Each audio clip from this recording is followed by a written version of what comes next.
philosophy, one needs rather to interrogate the questions, to question the questions, and to interrogate the tacit ideologies that generate these questions in our mind. For example, the ideology of scientism itself, the ideology that says that every real problem should be answered by the methodology of science. Scientism is a justification, a would-be justification for technophilia, for the love of technology, and for the ideology of progressivism that I'm going to talk more about in a moment.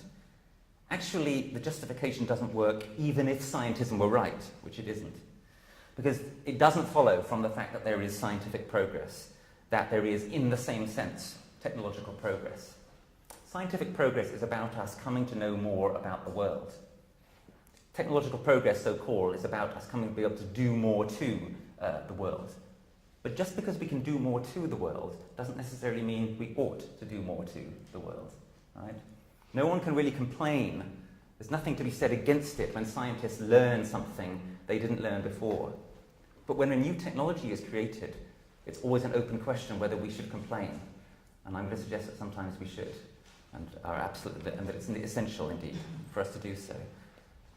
In this way, and this is a central idea in my talk here, we need an independent criterion to assess technological progress by.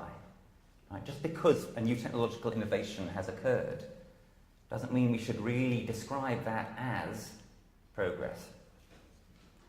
So as I say, in the 20th and 21st century in particular, philosophy, especially in the English-speaking world, has tended to embrace one form or another of scientism, unfortunately.